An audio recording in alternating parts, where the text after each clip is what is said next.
सहन शक्ति। आज भी सीमा को इस बात का बहुत दुख है। वह अपने हक के लिए क्यों नहीं लड़ पाती, क्यों इतनी कमज़ोर हो जाती है। कभी कभी उसे अपनी माँ पर भी बहुत गुस्सा आता है। क्यों उन्होंने उसे जवाब देना नहीं सिखाया, उसे हमेशा चुप रहने को कहा, सब कुछ सहने को कहा। शादी के पहले ही बचपन से सीमा को समझाती थी, बेटा ससुराल में कभी जवाब मत देना, कोई भी कुछ बोले चुपचाप सह लेना, सबका काम करना। यही सुनते सुनते सीमा बड़ी हुई थी और उसके दिमाग में ये बात बैठ गई थी। जब वह ससुराल आई तो उसकी नंदें बहुत तेज मिली, जो कि सीमा को देख नहीं सकती थी, लेकिन आदतन सीमा चुप रहती थी, उनकी किसी सी बात का विरोध नहीं कर पाती, जिसके कारण उनकी हिम्मत और बढ़ गई और वह लोग जब आती थी सीमा को रुलाकर ही जाती थी। सीमा की सास अच्छी थी, वह फिर भी सीमा का कभी कभी पक्ष लेती थी, लेकिन उसकी नंदें अपनी माँ से भी लड़ने लगती थी। शुक्र था कि दोनों नंदें शादीशुदा थीं, इसलिए गर्मियों की छुट्टियों में ही आती थी। सीमा की सास बीमार चल रही थी। सीमा का एक देवर था जो कि सीमा से बहुत छोटा था। उसकी सास मरते वक्त अपने छोटे बेटे को लेकर बहुत चिंता में थी। सीमा इस बात को समझ रही थी और उसे अपनी सास को वचन दिया, मैं इसे अपने बेटे की तरह रखूंगी। एक दिन सीमा की सास चल बसी।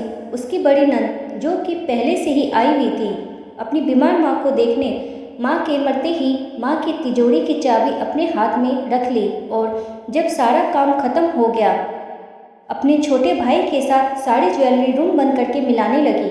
उसको इतना भी नहीं हुआ कि सीमा को भी बुला ले, जबकि हक सीमा का भी हुआ, क्योंकि सीमा उस घर की बहू थी।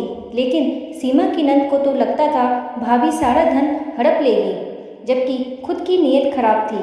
लेकिन वह जब सामान की लिस्ट बनाकर चली गई, यह तो सीमा के लिए भी अच्छा हुआ, क्योंकि जब भविष्य में बंटवारा हुआ तो उसे कोई जवाब नहीं देना पड़ा।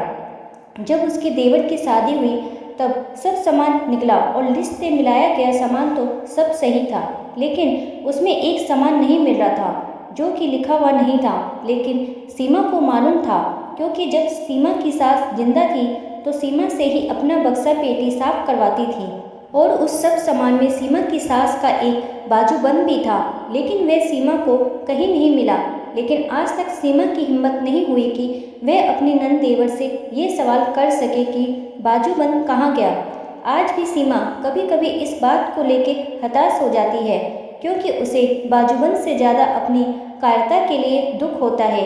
वह क्यों नहीं अपने हक के लिए लड़ पाती है और सोचती है, मैं कब इतना स्ट्रॉन्ग बनूंगी कि सामने वाले से अपने हक के लिए लड़ सकूं।